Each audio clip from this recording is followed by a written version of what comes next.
민수기라고 하는 이 책의 제목은 히브리어 성경의 헬라어 번역본인 70인역의 제목인 숫자들, 헬라어로는 아르테모이라는 말에서 유래되었습니다.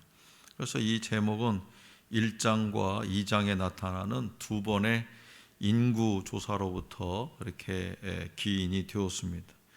민수기는 레위기 못지않게 지루하고 흥미를 자아내지 못하는 책으로 간주되는데, 민수기라는 책 제목 자체가 오늘날 현대인들의 관심을 불러일으키지 못합니다. 뿐만 아니라 민수기에 나타나는 이스라엘의 조직 구성, 또 제위 제도와 제사장들의 계급 제도 등등 오늘날 우리 시대와 너무나 동떨어진 그런 시대와 정서를 반영하는 듯합니다. 물론 민수기에서 이 인구조사가 중요한 어떤 신학적 의미를 지니기는 하지만, 그것이 이 책의 내용을 어떻게 촉가적으로 표현하고 있다고 보기는 어렵습니다. 그보다 히브리어 성경의 책 제목인 광야에서, 히브리어로는 민수기를 광야에서라거든요. 베미드마르, 히브리어로는 광야에서를 베미드마르라고 해요. 그래서 이 책의 내용을, 광야에서라고 하는 이 책의 제목이 오히려 이 책의 내용을 더 잘 묘사해 준다고 할 수가 있습니다. 그 이유는 바로 이 책은 하나님의 백성인 이스라엘이 시내 광야로부터 약속의 땅과 그 약속의 땅의 경계인 모압 평지까지 이르는 40년 동안의 역사를 이 민수기, 이 책이 다루고 있기 때문이죠. 그러니까 광야 생활, 이스라엘 백성들이 출애굽해가지고 광야 생활 40년 동안에 있었던 일들이 담겨진 책이 민수기라는 거예요. 그러니까 그 광야 생활이 광야에서라는 책 제목이 오히려 이 책의 내용을 훨씬 더 독자들로 하여금 이해하기가 쉽게 느껴진다 이거죠. 그러니까 민수기는 백성의 숫자, 백성민 셀수잖아요. 백성의 숫자 혹은 백성의 수를 세다라는 뜻이죠. 그렇다면 성경은 왜 이 책을 특별히 민수기라고 했을까? 왜 민수기? 많고 많은 이름 중에 민수기 1장은 출애굽한 지 둘째 해 둘째 달 첫째 날이라는 시점을 기록합니다. 이날은 성막 완공 후 한 달째이고, 이스라엘 백성이 1년간 머물렀던 시내산 광야를 떠나기 20일 전이에요. 그래서 출애굽해서 시내산 광야에 도착해가지고 시내산 광야에서 뭐 받았어요? 십계명 받았죠. 그 십계명으로 하나님과 언약을 맺고 하나님의 명령대로 성막을 완공했어요. 그래서 이제 본격적으로 젖과 꿀이 흐르는 약속의 땅으로 이제 출발해야 할 시점입니다. 그러니까 언약 백성의 숫자를 세신 것은, 하나님께서 언약 백성, 약속의 백성, 당신의 백성, 그 이스라엘 백성들의 숫자를 세신 것은 앞으로 약속의 땅을 향한 여정에서 닥칠 수 있는 많은 전쟁을 수행할 어떤 공동체의 구조를 정비하는 중요한 일이었습니다. 그래서 뭐라고 하냐? 민수기, 백성들의 숫자를 세다. 한 사람 한 사람. 민수기입니다. 하나님이 이스라엘을 애굽에서 구원하신 목적은 뭐냐? 그들을 아브라함에게 약속하신 땅으로 인도하시기 위함이었어요. 아브라함은 약 400여 년 전에 약속했던 그 아브라함, 이스라엘의 조상인 아브라함하고 약속했던 그 약속을 지키기 위해서 하나님은 이스라엘 백성들을 애굽 땅에서 구원하셨다는, 끄집어냈다는 거예요.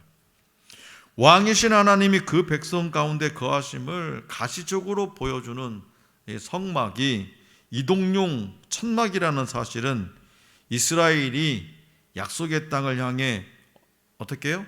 움직이는 공동체임을 보여주는 거죠. 이동용 천막, 성막이 이동용 천막이에요. 천막은 뭐예요? 쉽게 뜯었다가 쉽게 조립할 수 있는 거죠. 그래서 그 약속의 땅을 향해서 움직이는 공동체를 보여주는 거예요. 전쟁에 나갈 군인을 계수하라라고 하는 명령은 약속 성취에 있어서 하나님의 주권과 인간의 책임이 밀접히 연결되어 있음을 보여줍니다. 그래서 이스라엘의 전쟁은 하나님이 이스라엘을 위해 싸우시는 거룩한 전쟁으로, 또 이스라엘이 적극적으로 참여해야만 하는 그런 전쟁이에요. 가데스 바네아에서의 실패, 가데스 바네아에서의 실패는 하나님의 주권과 인간의 책임이 동전의 양면처럼 연결되어 있음을 잘 보여주는 예입니다. 그래서 이스라엘이 하나님을 신뢰하지 않고 불순종한 결과 가나안 땅의 정복은 40년 동안 지체된 거예요. 그냥 일주일이면 쑥하니 가나안 땅에 들어갈 것을 그 하나님의 뜻에 하나님을 신뢰하지 않고 불순종한 결과 40년이나 지체됐다는 40년. 결국 출애굽 2세대가 여호수아의 인도 아래 약속의 땅을 정복했어요. 출애굽 1세대는 다 죽어버려요. 그러나 전통적인 이스라엘의 신앙 고백은 뭐냐? 여호수아가 그 땅을 정복한 것이 아니라 여호와께서 이들을 애굽에서 인도하시고 여호와께서 이들에게 젖과 꿀이 흐르는 땅으로 인도하셨다라고 선언합니다. 40년이 지체되어서 어떻게 보면 인간적인 계산으로 보면 겨우 약속의 땅 가나안 땅에 들어간 것 같은데, 그것도 여호수아가 앞장서서, 근데 그것을 여호수아에게 돌리지 않고 누구요? 여호와 하나님께서 인도하셨다는 거예요. 하나님은 모세에게 이스라엘 군인들의 수를 조사할 것을 명령하시고 각 지파에서 지명된 지휘관들을 돕는 자로 붙여주셨습니다. 각 지파 지휘관들은 모세와 아론의 감독 아래 각 지파의 인구를 계수했습니다. 하나님 계수는 세웠다는 거죠. 하나님의 명령을 효율적으로 수행하는 데 있어서 질서와 조직 그리고 적절한 행정을 활용하는 것을 보여주죠. 그래서 1000부장, 100부장, 10부장, 50부장 이렇게 세운 거죠. 그래서 맨 먼저 지도부를 구성해요. 지도부. 그 지도부는 누구냐? 바로 모세와 아론. 그리고 12지파에서 우두머리 한 명씩을 선발해가지고 총 14명. 14명이 지도부예요. 모든 지파를 아우르는 아주 좋은 구성입니다. 그리고 각 지파별로 20세 이상으로 싸움에 나갈 만한 모든 자를 계수하는 20세 이상. 그랬더니 전체적으로 몇 명이었냐? 약 60만. 정확하게 하면 60만 3,550명. 60만 명, 약 60만 명. 60만 3,550명이 되었어요. 하나님은 거기에 정말 중요한 규정 하나를 명령하셨어요. 어떤 규정이냐? 바로 12지파 중에서 레위 지파의 역할 규정이에요. 레위 지파. 그 레위 지파에게는 뭘 맡겼냐? 그들에게 성막을 운반하고 관리하는 책임이 주어졌어요. 전쟁에 나가서 싸우는 것이 아니라 총은 없었지 당시에. 칼과 방패, 창을 들고 나가서 싸우는 게 아니라 성막. 그 성막을 운반하고 관리하는 책임이 레위. 오직 레위인만이 이 일을 감당할 수 있었고, 외부인이 거들려고 하면 죽이라고 할 정도예요. 외부인이, 다른 사람이, 다른 지파가 거들려고 하면. 성막은 하나님께서 임재하심을 상징하는 곳이었고, 모든 제사를 드리며 이스라엘 백성이 하나님을 만나는 장소가 바로 성막이죠. 이 성막의 관리와 운반은 결코 아무에게나 맡길 수 없다는 거예요. 성막을. 하나님이 임재하시는 곳이기 때문에. 원래 야곱의 아들 이 레위 지파가 레위의 자손들이잖아요. 야곱의 아들. 그 레위는 시므온과 함께 여동생 디나가 겁탈당한 그런 사건에 대한 책임을 물어서 축복보다는 저주에 가까운 예언을 들었죠. 그래서 실제로 시므온 지파는 광야 생활 가운데에서 점점 감소하고 쇠퇴하는 그런 모습을 보입니다. 반면에 레위 지파는요, 똑같이 저주의 예언을 들었는데, 시므온하고 똑같이 저주의 예언을 들었는데 레위 지파는 저주의 예언을 바꿔버리는 결정적인 사건을 만나요. 이게 참 중요해요, 진짜. 레위 사람들이, 자, 출애굽기 32장을 보면 모세가 지금 어디 갔어요? 시내산에 올라가서 하나님 앞에 기도하고 십계명을 받는 장면이에요. 근데 그때 어떻게 했어요? 레위 사람들은 뭐 했어요? 그 산 밑에서 금송아지 만들어 놓고 띵가띵가 했잖아요. 그런데 레위 사람들이 그때 당시에 여호와 편에 서서 금송아지를 숭배했던 동족들을 처단하는 거예요. 이들은 이스라엘 진영을 다니면서 가족을 포함한 모든 죄인들을 죽였다라는 거예요. 그 결과 하나님은 그들에게 복을 선포하셨고, 아니 사람 죽였는데 왜 복을 선포하셨을까? 그렇게 의아해지잖아요. 잘 들어봐요. 이스라엘 모든 지파 가운데서 레위 지파를 하나님의 것이라고 선포하셨어요. 왜 그랬냐? 죄에 대한 단호한 태도. 레위인들이 이 죄에 대한 단호한 태도, 거룩한 것을 수호하려는 의지를 하나님은 인정해 주신 거예요. 그래서 하나님은 모두가 우상을 숭배할 때에 그 우상 앞에 절하기를 거절한 레위인에게 성막을 맡기셨다는 거예요.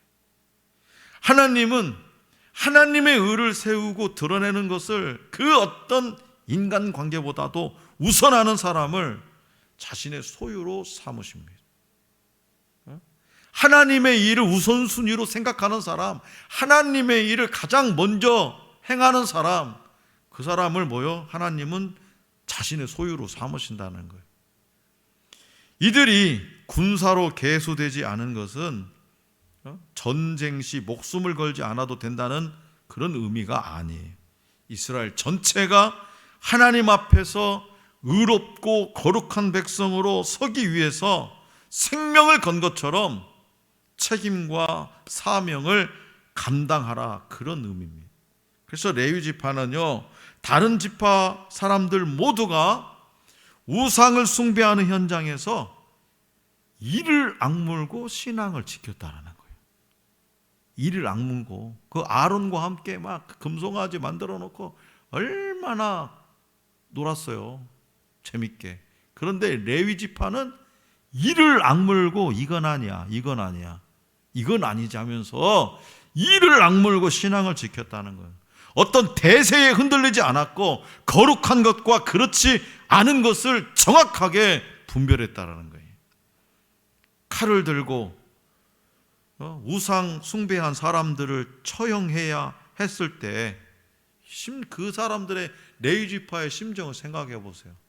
그 사람들 지금 이게 아무리 죄를 지었다 해도 이게 다 지금 모르는 사람 아니잖아요. 다 친족들이잖아요. 다 친족들이잖아요. 전부 다 어떤 이방인들이 아니잖아요, 지금. 그랬을 때에 칼을 들고 그 우상 숭배한 사람들을 처형해야 했을 때 가족이라 할지라도 용납하지 않았다는 거예요. 그래서 이 일을 계기로 그들은 복을 약속받았다는 거예요. 이 일을 계기로. 그거 아무나 할 수 있겠습니까? 하나님이 명령하셨다 하더라도 생각해 보세요. 하나님이 명령하셨어. 수아나, 수민아, 예를 들면 수민아, 수환이가 뭔 죄를 지어가지고 하나님이 야, 네 동생 죽여야 되겠다, 수민 네가 좀 해야 되겠다 하면 그게 되겠냐고. 쉽지 않잖아요. 근데 레위인들은 뭐요? 그 어떤 인간관계보다도 하나님의 뜻을 우선순위로 했다는 거지. 하나님의 뜻을. 그래서 이들은요 엄청난 대가를 지불했고, 엄청난 대가가 뭐예요? 때로는 내 형제, 내 가족을 죽여야 되는 그 엄청난 대가를 지불했고, 하나님은 그들을 선택하셨어요. 그리고 그들에게 이렇게 말씀하세요. 자, 본문 말씀 53절입니다. 시작. 레위인은 증거의 성막 사방에 진을 쳐서 이스라엘 자손의 회중에게 진노가 임하지 않게 할 것이라. 레위인은 증거의 성막에 대한 책임을 지킬지니라 하셨습니다. 아멘. 그러니까 이 말씀처럼 레위 지파는 성막에 대한 책임을 다했어요. 성막에 대한 책임을 다 해야만 했어요. 이를 위해 먼저 그 성막, 거룩한 성막을 지키기 위해 어떻게 해야 돼? 자신의 거룩함을 먼저 지켜야 되는 거예요. 내가 깨끗해야 되잖아. 내가 거룩해야 성막, 하나님 임재하는 그 성막을 지켜낼 수 있잖아요. 예를 들면 내가 깨끗하지 못하면, 야, 또 그 더러운 짓 하고 말이야 부정하면서 뒷다던 게 무슨 성막 지킨다고. 예를 들면, 야, 너 막 맨날 학교 와가지고 친구들한테 욕 찍으려고 하는데 막 네가 뭔 교회 다닌다고 막. 그런 거 똑같은 거요. 세상으로부터 욕 먹는 거. 성도가 성도답지 않아서, 목사가 목사답지 않아서, 장로가, 권사가, 집사가 답지 않아서 세상으로부터 손가락질 받는 거. 지켜낼 수 없는 거잖아요. 그래서 지켜낼 수 있으면 왜 세상이 욕을 해요? 지켜낼 수 있으면. 그래서 레위인들은 뭐냐? 먼저 자신의 거룩함을 지켜야 했어요. 성막은 거룩하신 하나님의 임재를 상징하는 가시적인 증거예요. 그때 당시만 해도 그 성막 안에서만 하나님을 만날 수 있으니까. 요즘은 이 신약 시대는 어디서나 하나님을 만날 수 있다고 주님 말씀하셨지만, 그러나 레위인은 이런 거룩한 영역이 부정한 자들로 인해서 더럽혀지지 않도록 성막 사방에서, 동서남북 사방에서 경계를 늦추지 말아야 했어요. 그 레위인은 거룩한 영역을 침범하는 부정한 세력들에 대해서 매우 단호하게 대처해야 했습니다. 그래서 오늘날 하나님이 저와 여러분에게 바라시는 태도도 바로 이와 같습니다. 우리는요, 거룩한 것을 지키기 위해서 매우 적극적인 자세를 취해야 돼요. 죄와 적당히 타협해서는 안 됩니다. 그 이유는 바로 저와 여러분들은 하나님의 성전이기 때문에 그래요. 우리는 움직이는 성전이야. 움직이는 성전. 하나님의 성전. 고린도전서 3장 16절 말씀처럼 저와 여러분들이 하나님의 성전이에요. 그래서 그리스도인들은 단순히 교회를 다니는 사람이 아니에요. 단순히 교회를 다니는 사람이 아니에요. 거룩한 삶, 구별된 삶을 사는 사람이 그리스도인이에요. 같은 일을 해도 달라야 돼. 같은 일을 해도 달라야 돼. 같은 곳에 살아도 달라야 돼. 거룩하신 하나님을 증거하면서 살아야 돼. 거룩하신 하나님께 정결한 삶으로 예배 드리는 사람이 되어야 돼. 또한 그리스도인은요, 하나님께 부름받은 거룩한 백성입니다. 거룩한 백성에게 제일 중요한 사명은 뭐냐? 거룩한 백성에게 제일 중요한 사명은 하나님의 영광을. 사도 바울이 말했던 것은 무엇을 먹든지 마시든지 다 하나님의 영광. 무엇을 하든지 다 하나님의 영광이 제일 먼저예요. 무엇을 하든지 하나님의 영광을 위해서 우리는 교회를 거룩하게 세워가야 돼. 오늘날 교회가 너무나 세속화되어 가고 있어요. 하나님이 주인이 아니라 사람이 주인이 되고 있습니다. 하나님의 뜻을 이루는 교회가 아니라 세상의 복을 구하는 그런 기복주의에 빠져 있어요. 거룩한 교회의 모습이 희미해져 갑니다. 교회는 우리의 뜻을 구하는 장소가 아니에요. 하나님의 뜻을 먼저 구하는 곳이어야 됩니다. 그래서 하나님의 영광이 가득한 교회를 세워가는 거룩한 성도가 되어야 되는 거죠. 이스라엘 사람들은요, 옷을 만들 때 제사장이나 레위인들과 같이 경건한 직업을 가진 사람들의 옷에는요, 여러 가지 색을 섞어서 만드는 것을 피했다고 합니다. 왜냐하면 하나님은요, 이 섞는 것을 싫어하시기 때문에. 하나님은 섞이는 거, 섞는 거 싫어하세요. 하나님은 당신의 성품을 따라서 하나님의 백성들이 이 땅에서 세상 사람들과는 구별된 삶을 살아가기를 원하세요. 거룩이 더욱 극대화되는 장소가 바로 예배의 장소입니다. 그래서 스위스 제네바에 뿔랭빨레라고 하는 그런 광장이 있대요. 뿔랭빨레. 거기에는요 120년 된 교회가 세워졌대요. 그러니까 뭐 오늘날 우리나라도 120년 된 교회들이 이제는 많아졌잖아요.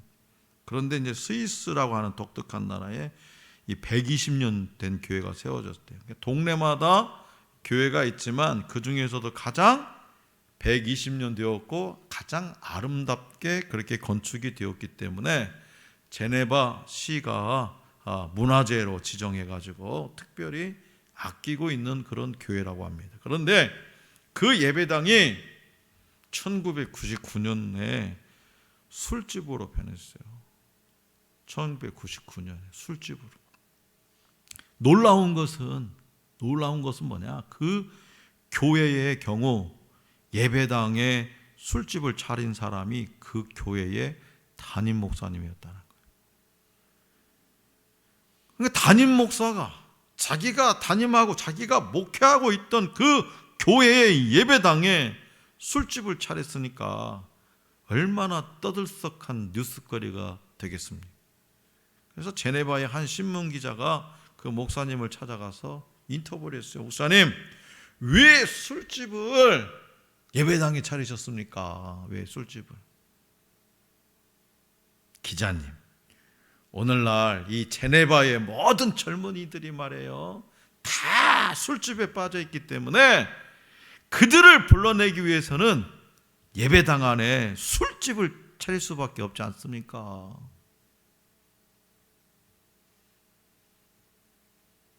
사랑하는 성도 여러분, 이것은요, 예수님이 우리를 위해서 세상에서 거룩하게 하옵소서 하고 기도하신 내용과 정면으로 배치되는 행위입니다. 오늘날 교회 안에요, 별의별 거 다 생겨요. 큰 교회들은요, 막 지역 주민들을 위해서 한다고 막 수영장도 막 만들어 놓은 그런 교회도 있고요. 별의별 거 다 있어요. 정말 그게 예배당에 주님이 원하시는 예배당 모습일까요? 교회 안에도 별의별 막 등산 모임이니 동아리니 무슨 모임이니 뭔 모임이 다 많아요. 세상에서 거룩하게 하옵소서. 이게 주님의 뜻이에요. 우리는 비록 세상 속에 살고 있지만 예수 그리스도 보혈의 공로로 능력을 통해서, 그 공로와 능력을 통해서 엄연히 세상 사람들과는 구별된 사람들입니다. 구별된 사람들이. 엊그저께 뉴스 여러분들 봤잖아요.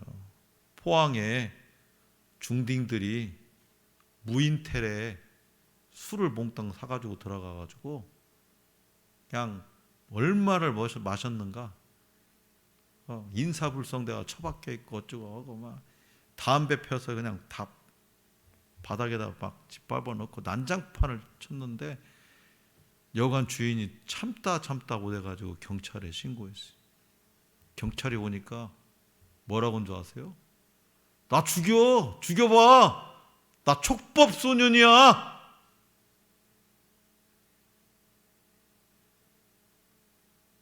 이 세상이, 중딩이 이제는 고딩인데 그런 거 안 하는가 봐. 창피해가지고. 고딩 얘기는 별로 없어. 중딩이. 한 달 전에 어떻게 했습니까? 학원 빌딩 건물에 1층에 식당이 있는데 중딩들이 맨날 그 화장실 계단 앞에서 담배를 얼마나 펴대는가, 몇 번 뭐라 했는가.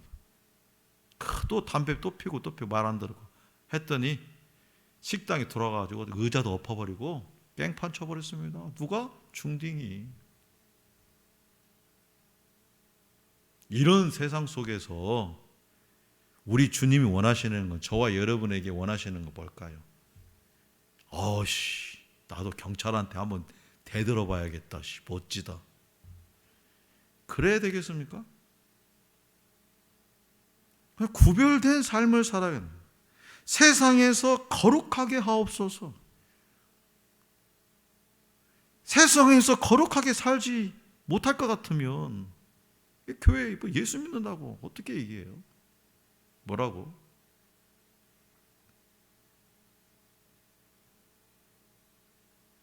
개인뿐만이 아니라 우리 교회 또한 세상의 공동체와는 달라요. 세상 사람들은요, 개모임도 하고 뭐도 하면서 하여튼 육신의 즐거움을 막 하는데, 교회 공동체가 똑같이 그렇게 하면 되겠습니까? 육신의 즐거움을 위해서. 우리는 영의 사람이에요. 영적으로. 그래서 세상 사람들의 어떤 개모임이나 동아리하고 성도들의 교제하고는요, 완전히 달라야 되는 거예요. 성도들끼리 모여있는데도 세상 사람들 개모임 하듯이 한다고 하면 그 거룩함을 어떻게 유지할까요? 그래서 절대적으로 교회 공동체에서는 단둘이 만날 때는 야자를 하든지 형님 동생을 하든지 언니 오빠를 하든지 상관이 없지만은 교회 공동체에서는 무조건 직분을 해야 됩니다. 그리고 서로 존중해야 됩니다. 서로. 그래야 그나마 우리 교회 공동체를 지켜나갈 수 있어요.